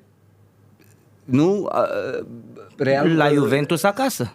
La Juventus acasă și golul ăsta a luat conducerea pe tabelă, nu? De 2-1, nici nu mai știu. I-a bătut Realul la ei acasă. Pe Juventus, atunci când l-au aplaudat tot stadionul. Și returul de la Madrid, el a controversat cu penaltiul la... Da. Khedira cu Nacho sau cine a fost acolo? Nu, cu Vasquez. Cu Vasquez, care e penalti din avion. Dar pentru mine poza asta trebuie să fie acel logo exact. Logo-ul Champions League. Da, absolut. Cum e la Bundesliga ăla care lovește mingea dintr-o parte. Corect. Așa trebuie să pună ăștia la Champions League cu Cristiano, care îți dă foarfeca asta. Da, absolut. Hai că ți-am mai pregătit ceva frumos. Când le-a prezentat pe Bernabeu. Toate muncite pe bune. Toate luate pe bune. Fără șmecherii, da? Bă, uite aici e muncă, e ambiție, sunt sacrificii, sunt tot ce vrei, cifre. Bă, băiatule, cifre, e incredibil. Ok, Messi are o baloane, putea să aibă și 20. Nu, păi dar la mintea lui ăștia îi mai dau unul acum. Putea să aibă și 20, putea să... Îi dau ăștia balonul lui Messi acum? Păi da, n-aș fi surprins oricum. Păi vezi, nici eu. N-aș fi surprins. A jucat ca un anonim prin America pe acolo. Da, bine, aici, știi cum e aici, Doru, că aici e Florine, dă un ricoșet, pentru că dacă noi spunem de Messi, America și ăștia pot spune Liga Cămilelor. Da. Dar hai să spun ceva. Faptul că ei au ales să se retragă din Europa și nu deja... dar Liga Cămilelor, ai văzut ce fotbaliști? Păi Liga Cămilelor astăzi a ajuns să fie peste anumite ligi, nu pot să spun peste ligi. Nu m-ar mira ca vreo 2-3 echipe de acolo în 5-6 ani să aibă dreptul să participe și în Champions League. Bă, dar uite ce poate face influența unui om. Uite ce poate face s-a transferat el acolo și imediat 20 de fotbaliști. Da, de fotbaliști, nu? Wijnaldum și Mane și Da, Benzema absolut, și absolut. Mitrovic și o grămadă de Și oricum, jucători, tată. Portari buni. pentru mine, eu când îl văd pe Cristiano în teren, cel puțin la acest campionat mondial, bă, e un amalgam de ăsta de sentimente, dorule, că la sfârșit... Și toată presiunea pe el, bă, Da. Florine, bă, o presiune imensă, o simți la televizor. O simt, băi... El n-are voie să dea greș, mă, n-are voie Nu să are lovească voie să mingea dea greșită, greș. n-are voie să dea o pasă Exact. greșită, că apar 2000 de Și mă uit clipulețe în secunda 2 și de gifuri. Și mă uit la cine vorbește prost. Ok, pe ăștia de pe TikTok i-am înțeles. Bă, dar sunt jurnaliștii ăștia Da, sportivi. mă, Henry a vorbit prost. Zlatan. Bă, da, eu totuși nu înțeleg la Zlatan și la... Zlatan n-are niciun gol la Cupa Mondială. Niciun gol. Și totuși- Zlatan n-are niciun Champions League, niciun balon. Mi-a plăcut mult și îmi place Zlatan. Bine, tu mai ții dubla aia, mai ții minte dubla manșă cu Suedia în care Cristiano Ronaldo i-a executat? 1-0 O și fi 3. rămas blocat acolo? Băi, băiatule, A rămas blocat acolo Zlatan? păi el i-a distrus visul lui Zlatan. Înseamnă că a rămas blocat acolo. Dar mai avem și noi în România astăzi niște jurnaliști. A spus unul, da, ceva urât. Aia cu resuscitatul venea din... Cu patru Atac cerebral ăla, sau cum ai zis? Angheluț ăla. A spus că venea după un atac cerebral. Bă, Bă, cum mă să... Bă, da. adică... Dacă o spuneam noi, o spuneam, dar el Bă, da, comentează voi lucruri să pe nu- acolo, pe la meciuri, pe la televizor. Și nici nu știu, nici nu mai vreau să dau nume, că vorba aia n-are rost să creăm acum polemică și așa mai departe. Dar Horia Ivanovic, Angheluță, nu vă e rușine, mă? Bă, nu vă e rușine. Bă, dacă nu puteți să fiți, bă, cât își dă corecți, cum vă permiteți, mă, să aveți vorbele alea pentru el? Dar voi ce ați făcut toată viața voastră? În afară de a fi plătiți să vorbiți mizerii la televizor. Când o întreagă planetă se uită la Cristiano Ronaldo, visează la Cristiano Ronaldo, voi sunteți ăștia care v-ați împotrivit voi. Cât luați, mă, în plus că vorbiți rahat de Cristiano Ronaldo, că facem toți chetă numai să nu mai scoateți mizerile alea, rahaturile alea pe gură. Că îl înțeleg pe Horia Ivanovic, că e mult și aia e. Bă, dar n-am știut că poți să scoți și atât de mult rahat pe gură. În sfârșit. În sfârșit. Asta o tăiați voi dacă vreți, dacă nu, dar a trebuit să o spun. Iarăși golul ăsta aici. Ăștia ăsta. care ați spus, mă, a dat Messi un hat-trick și dacă nu s-a... Băi, e primul hat-trick de la mondiale pentru Messi? Da. Anul ăsta? Da, mă, da. Cristiano Ronaldo, hat-trick-ul. Nu se mai vorbește de hat-trick-ul ăla, nu? Că e în 2022, domne. Nu e în 22 ăsta. În 2022? Nu, e în Rusia. E în Rusia. 18, nu? În 18, în Rusia, da, mint. Da, ce meci frumos. De asta ți-am și pus această Nu, ăsta e minge care e legendar golul ăsta. era Casillas în poartă, nu? Mai ales, nu mai știu dacă era Casillas. Nu cred că era Casillas. Dar golul ăsta, iarăși, vine în minutul 89, 87, 88, 89.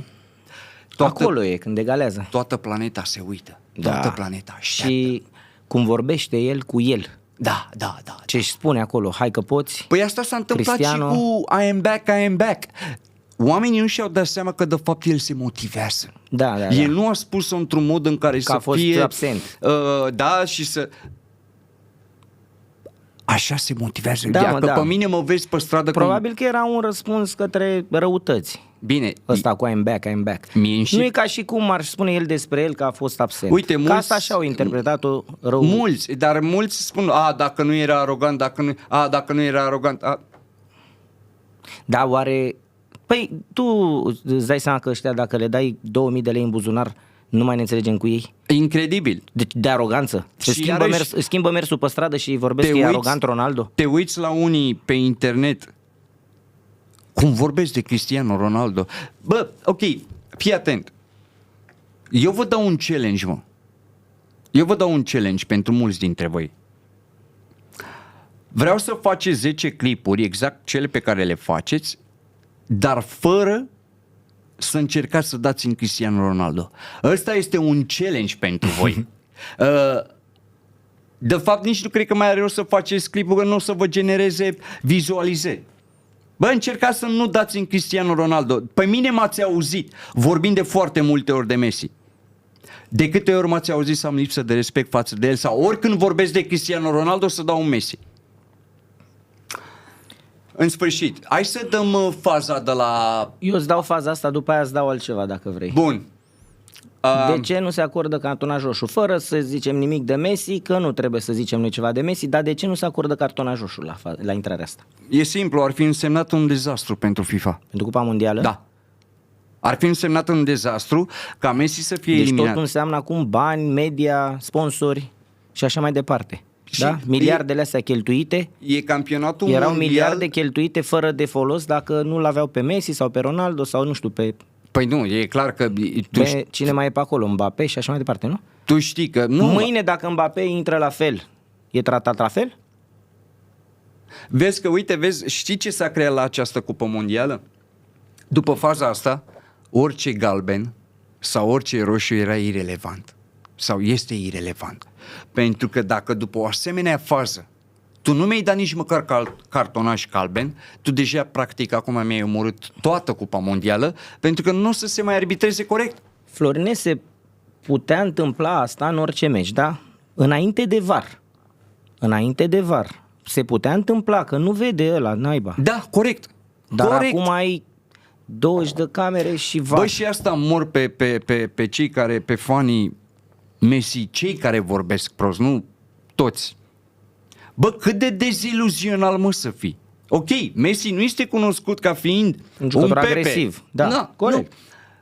Nu. Se vede clar că nu a existat intenția. Imprudența se Bă, dar e corect. pedepsește. Și tu ca fan Messi să spui, domne, e ok că nu a existat intenție, păi hai să-ți rup piciorul, dar nu a existat intenție. Nu putea să spună Marius Lăcătuș când i-a rupt la piciorul de la Bacău? Că n-a vrut? Că n-a vrut? Bă, putea să spună, da. Da, eu am fost în tribună atunci. Ma. Știi cum s-a auzit? Mamă, lasă-mă că... Eram 5-6 mii de suporteri, cu maxim B pe îl Ghencea. cheamă, cu ba... Ardelean. Nu mai știu cum. Ardelean. Ardelean, hă? Ardelean. Așa țin eu minte. Aveam, cred că, nu știu, să fie 95, 96, când a fost asta? Nu știu.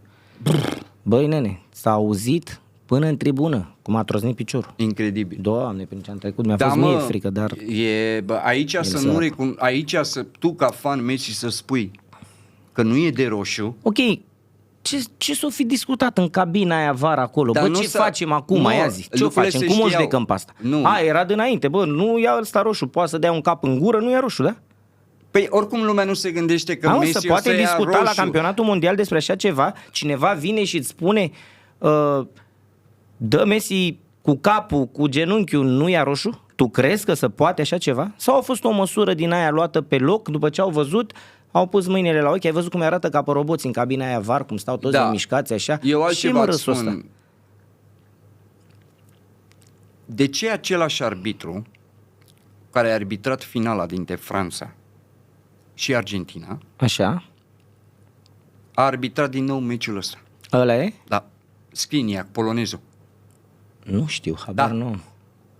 Pe asta o știei? Habar nu am. Dar dacă băiatul ăsta aici, în situația asta, uite, cu Păi uite, cramponul uite, de la uite, călcâi, dacă pe tendonul ăla acolo apasă mai Uite tare, aici. da, Uite la aici. da. Ce este tendonul lui Ahile? Băi, dacă apasă mai tare acolo și rupe ăla, mă, și dă sângele și cea, băi, nici atunci nu-i măsură? Bă, dar totuși, știi că, bă, să nu dai un galben, ok, nu-i dai roșu, nu-i dai roșu, ok. Păi dacă mai lua un galben și stătea o etapă prințișor, Păi da, că uite, la două cumulate stai. tu FIFA ar trebui totuși să încerci să-mi dai, ok, îmi măsluiești acest campionat, îl măsluiești, ok, nu mai contează, cu toții știm. Bă, da, arată-mi și mie totuși cel mai mic motiv sau dăm cel mai mic N-au motiv cum să să-ți cred că e corect. Păi n-au cum să explice că oamenii care se uită acolo nu sunt proști, inclusiv fanii argentinieni. Știi care este răspunsul lor? Nu se putea, domne, fără Messi. Mă, dar de ce să nu se poată? Zidane, când a dat cu capul, de ce fără el nu se putea? Nu s-a putut? S-a putut. Da, da, adevărul că acum, în momentul de față, Argentina nu cred că ar mai fi echipa aia fără Lionel Messi. Acea echipă bună sau mediatizată? Bună, nu? Bună. mediatizat, Păi și mediatizată... Pentru roșu direct se iau două etape. Da. Messi rămâne cu un gol și rămâne cu un semn de întrebare dacă Argentina se mai califica sau nu din grupe. Da, corect. Se califica cu siguranță, nu era o problemă se asta. calificau că mai... Dar eu îți spun, dacă Cristiano Ronaldo era în această fază, vedeam un alt deznodământ. Da, că iarăși dădea bine pe media, că iară toată lumea vorbea despre mondial, că iarăși Ronaldo nu e, că iar 1 milion de clipuri pe secundă că nu e Ronaldo și așa mai departe. Ai văzut după meciul cu Congo? Deci după meciul cu Congo n-a reacționat. Nu i-a ironizat pe cei care strigau Messi, Messi. Da. Nu? Deci el a venit Știa. Se vede că a venit pregătit Știa, mental, era pregătit pentru orice, da. pentru chestia asta. Știi? E pregătit pentru orice. Dar cum, Bă, la 41 de ani să nu înțelegem... Bine, copiii care au descoperit fotbalul acum câțiva ani de zile, e clar că nu au cum să înțeleagă. Dar cei care totuși am crescut în era asta, Messi, Cristiano, realizez că ăsta e un rămas bun de la ei, de pe cea mai înaltă scenă a fotbalului mondial și nu cred că Cristiano în cele mai negre coșmaruri ale lui s-ar fi gândit vreodată la un asemenea final. Adică atât de legendar. Bă.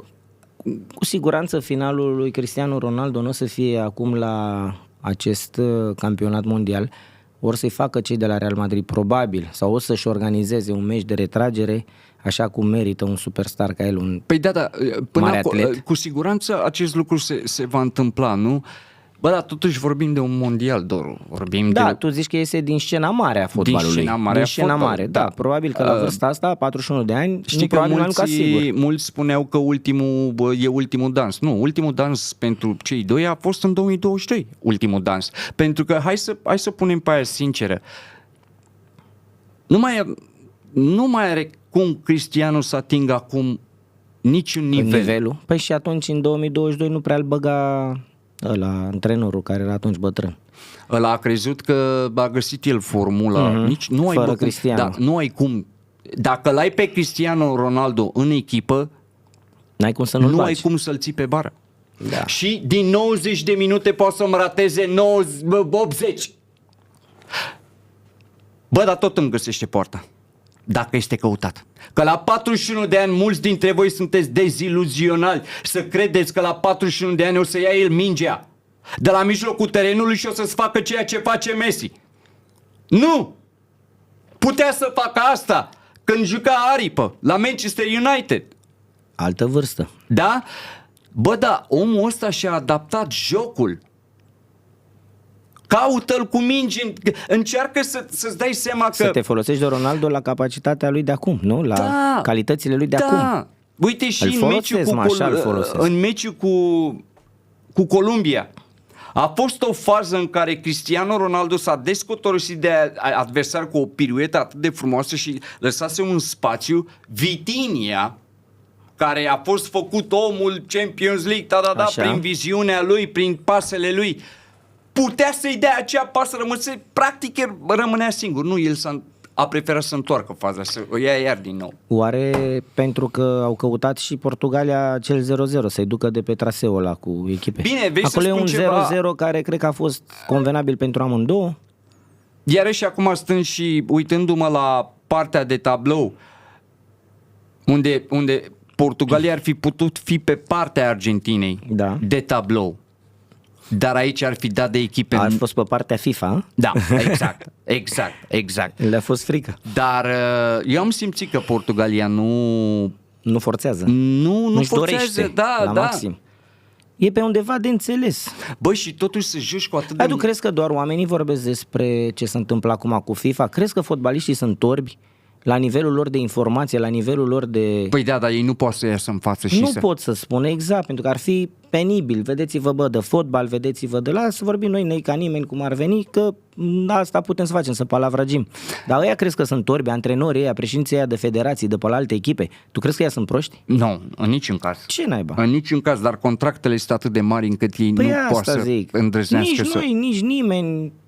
nu pot ăia mari. Vorbim și noi ca să ne aflăm în treabă, ne dăm cu părerea, dar important este că ajungem la ce ți-am spus mai devreme, că oamenii au ajuns să nu mai îndrăgească această cupă mondială. Cupa mondială pentru mine, cel puțin, dacă erau meciuri la 4, la 2 ori, când nu exista, îmi puneam ceasul să sune și mă trezeam sau rămâneam treaz să mă uit. Da. Au fost atât de dezinteresante, atât de Da. nemediatizate și atâta de...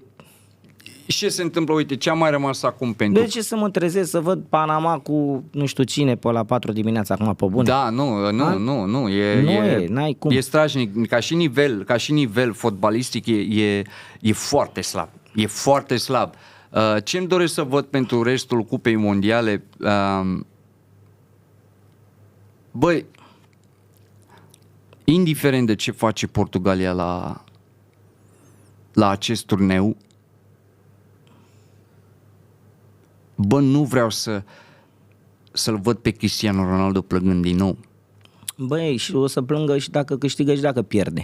Pentru că știe și el că e ultimul mondial, o să iasă din scenă, dar din de ce scena să nu mare. plângă de fericire? Doamne totuși? ajută, Doamne ajută. Știi, Florin, că sunt fan Ronaldo și aș vrea să mă bucur. Hai să vorbim prin ce minune ar putea câștiga. Fii atent la ce m-am gândit acum. Zi-mi ce faci dacă câștigă Cupa Mondială Ronaldo? Portugalia. Că nu câștigă Ronaldo, câștigă Portugalia. O provocare tare. O provocare tare? Da. Dar rămâne stabilită. Dacă se întâmplă, o faci. Ce ai fi în stare să faci pentru asta? Păi nu-mi vine acum în minte ceva, dar cu siguranță sunt gata pentru orice. Orice nebunie. Și când spun orice nebunie, doar să nu mă coste viața, dar în rest... Îți dăm cupa asta mondială și eu, nu știu, balansezi într-un loc în care, nu știu, la Caraiman, undeva sus, la Cruce, de găsim un loc din ăsta așa, spectaculos, nu știu, într-un vârf de munte. Bine, eu cumva m-am gândit așa la niște lucruri și cred că ceea ce voi face dacă... Bubuie TikTok-ul cu tine, sunt sigur. Dacă Ronaldo le-ai închis gura la toți. Tu gândește-te cât de mulți au vorbit rahat față de Cristiano. Și ce clipuri le-aș face atât lor cât și jurnaliștilor sportivi. Sunt sigur, mă, că bubui. La toți. Sunt sigur că bubui, băi. Tu dai seama, mă, ce s-ar întâmpla? Băi, Florine, dar până la Cupa Mondială am eu cu D'Angelo campionatul național. Când plecăm mâine la Târgu Jiu și poi mâine începe. Nu s-au tras grupele, diseară se trag grupele. Aha.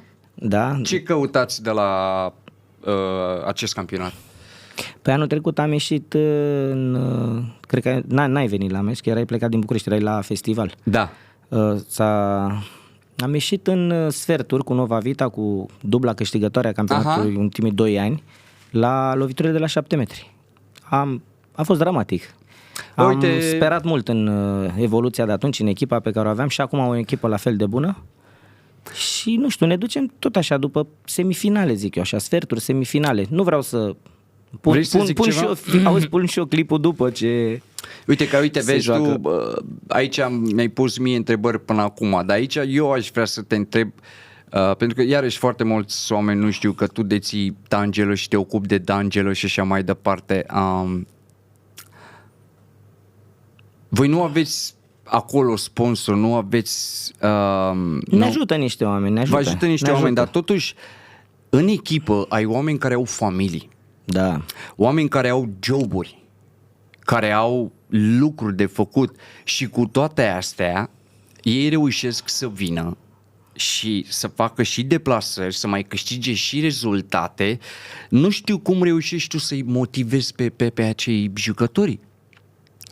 De la an la an e mai greu, pentru că în jurul nostru echipele cresc atât financiar și de fapt financiar, că ei crescând financiar echipele, automat pot aduce jucători de valoare. Și atunci în jurul meu, de la an la an, cresc echipele, noi am rămas cumva cam la același nivel, jucătorii mei nu mai au nici 32 de ani, nici 34 de ani, am ajuns să fim o medie de vârstă undeva, cred că la 37-38 de ani media, da? Pentru că am câțiva jucători de 39 buni, adică mulți, știi? Da. Și nu știu cum reușesc nici eu, probabil că ei reușesc să se autodepășească de la an la an, să-și dorească titlul ăsta pe țară, că ăsta e cel mai important lucru, că își doresc încă să câștige titlul pe țară, că noi pe București am luat. Ce mă uitam la chestia asta de când am fost la bază la tine acolo, știi, se vede că a rămas pasiunea aia în ei care nu au dus-o la bun sfârșit când ei erau tineri să poată să facă fotbal.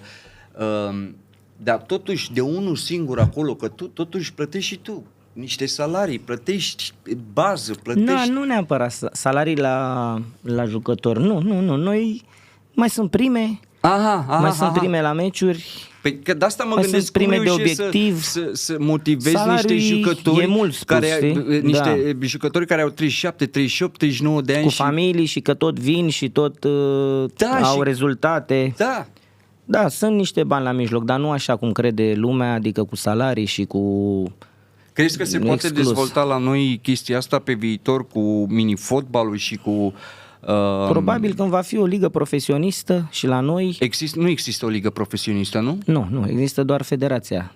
Dar noi nu avem susținere financiară de la vreo organizație din asta. Pentru că, uite, mă uit la spanioli, la italieni, mă uit la... Băi, se investesc o grămadă de bani. Păi de-aia cresc în jurul nostru. Pe România, acum câțiva ani, la pas îți lua europeanul. Bă, da, astăzi avem niște jucători la mini-fotbal, la mondial, chiar m-am uitat și la ultima ediție, e incredibil.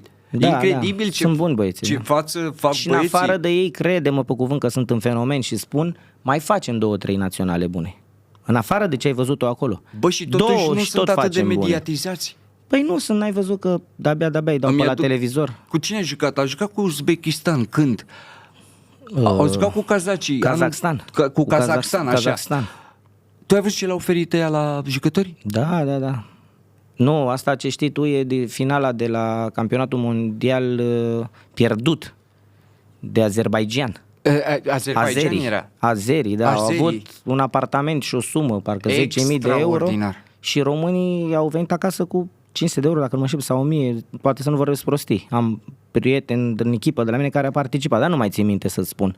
Dar pentru noi asta a fost... Bă, pentru noi românii, noi de regulă și înainte cum era... Dar au inimă, mă, românii noștri, au inimă, gloria. Sunt inimoși. Dacă ar fi și susținuți financiar, nici nu vreau dar nu vin oamenii lângă fenomenul ăsta, lângă mini-fotbal, nu vin sponsorii, pentru că nu avem baze sportive mari de unde să se transmită la televizor și așa mai departe. Problema începe de undeva de mai Păi da, vezi, da, ăsta este un proces. Uite, ăsta e adevărul. Uite, poate că lucrurile astea nu trebuie să le spun, dar le spun. Eu, de exemplu, aș fi vrut să știu că miercuri am meci. Aș fi vrut să știu cu cine joc în grupă la campionatul național, să stau și eu cu băieții, să avem câteva ore pentru noi, să ne uităm. Și tragerea la sorți, oamenii care se ocupă o fac luni seara. De ce eu trebuie să fiu mai profesionist decât federația? De ce trebuie să-mi doresc eu să văd cu cine joc? Că doar nu-i lua 31 de echipe să le văd, nu? Iau și pe ăștia care joc cu ei în grupe. De ce trebuie să fiu așa? Păi e aceeași problemă, Doru, care este și în fotbalul nostru. Păi? Nu se mai investește la copii și juniori. Și noi, oamenii care vin să investească în fotbal, vin deja să investească și să scoată bani. Nimeni nu mai are răbdare cu procesul în sine, că și aici la voi totuși e un proces, nu să începi acum să investești, să... Da, e un proces, dar trebuie să crești și abia în 3-4... Dar la noi, Florine, la noi banii investiți de-a lungul zecilor de ani nu-i mai scos niciodată înapoi. Că n-ai de unde. Păi nu, dar asta spun că, uite... cum ești un om pasionat, ți-ai pus banii pe care i-ai sau banii de la sponsorii care te ajută și uiți de ei, că ea nu-i mai iei niciodată înapoi. Da, corect. Da? Tu ești zeu. Și ce ar trebui să se întâmple ca... Să câștigăm ceva? Ca cei din Ministerul Sportului să-și îndrepte atenția către... Păi n-au cum, că nu cred că pot să dea cei de la Minister bani către Federația Română de Mini-Fotbal. Aici unde, cu cine vorbești, cu o Federația? ligă profesionistă. Și totuși, ca să ajungi să creezi această ligă profesionistă. Aici mă depășesc lucrurile, nu știu să zic. Că vezi asta... Cineva o să o facă la un moment dat și pe asta. Ca jucătorii să aibă contracte, jucătorii să fie apărați. Îți spun eu unde este șansa. Exact ceea ce faci tu. Deci tu seara ai meciurile, iar ziua ai o grămadă de copii care îți vin la academie. Da. Ei sunt singura șansă ca să se întâmple ceva. Pentru că dacă ei văd că începe să creșteți copii, da, la juniori, Da. atunci e diferit. Da, Cred nu că știu. se poate face acest lucru. Sunt multe de discutat. Nu știu, cu vreo 3, 4, 5 oameni de la fel de categoria ta care reușesc să Mi-au facă propus ceva niște și oameni să facem eu zic că parte, puteți să faceți ceva. parte dintr-o asociație Da, a cluburilor, da, să ne unim da. într-o asociație, să și avem mai un știu cuvânt și de pentru spus. mine ca investitor, Da, probabil, dacă nu văd știu. ceva clar, da, uite. Pum. Da, sunt multe echipe care vor să facă asta, nu știu, deocamdată nu mă implic în așa Da. ceva, nu am nici timp și nici nu cred că aș vrea să mă bag, dar na, zi, ne acorzi vreo șansă, cum știi tu, D'Angelo? Vă acord o șansă în primul rând pentru că voi căutați gloria înainte de toate. Da, Și noi mergem acolo. deși- Băieții mei nu pleacă acolo pentru bani, clar. Ți-am spus că procesul în sine, dar voi știți că aveți pretenții de la an la an, puneți pretenții, puneți presiune pe voi tocmai pentru a vă îmbunătăți. L-am cunoscut pe Nadal, pe Gaț, pe cine mai e pe acolo și în primul rând vreau să spun, în afară de ceea ce fac ei în teren, caracterul lor este unul frumos. Da, sunt băieți frumoși. Adică Așa este.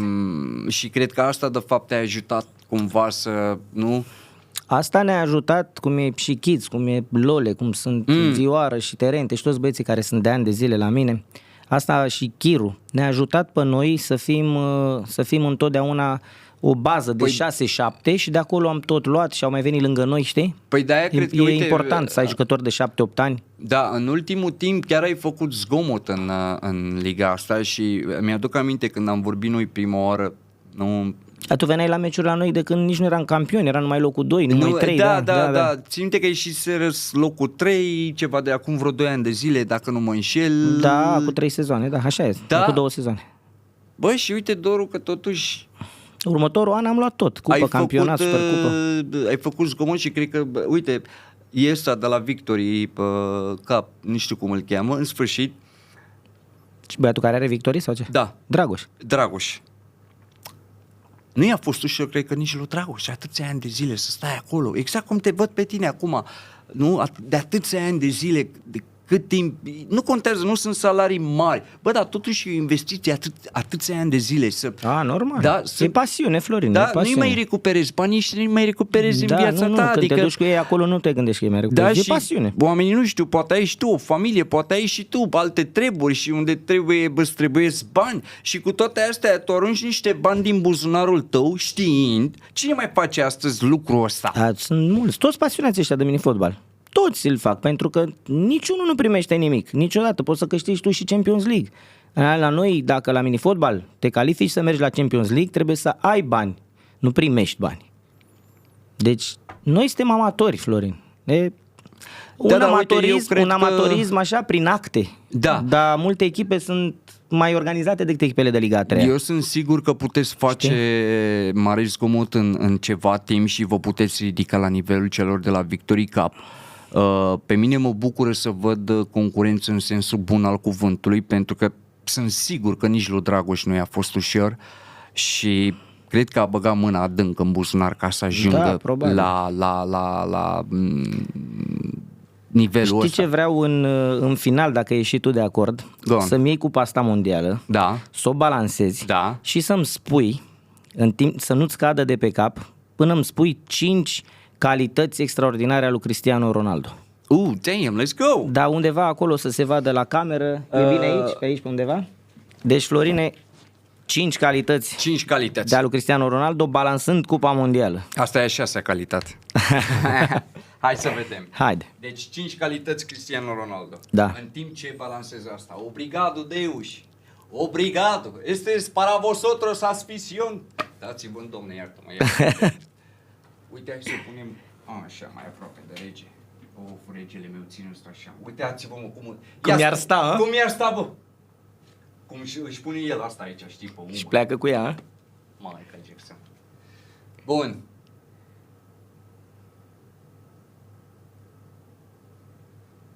Ambiție, determinare, sacrificiu, talent, familist, cel mai bun jucător din istoria fotbalului. Bravo, Cristiano Ronaldo. Asta e para vosotros. Michael Jackson. Bravo. Băi, n-ai idee că cred că renasc. Dacă Cristiano, eu o să cred că nimic nu mai e imposibil în viața asta. Asta am să cred. Că nu e nimic imposibil și că poți să faci ce vrei tu în viața asta. Dacă el cucerește... Dacă el cucerește asta, crede-mă că pentru mine nimic nu mai este imposibil în viața asta. Așa este. Îți mulțumesc mult, Michael Jackson. Și eu te pun și îți inspirație mulțumesc de pentru invitație. toți copiii. În final vreau să-ți ofer o sticlă de vin, chiar dacă nu ești mare băutor, vreau să o ții la tine, de la Vinuri Shop, să o guști tu cu drag în seara în care e finala.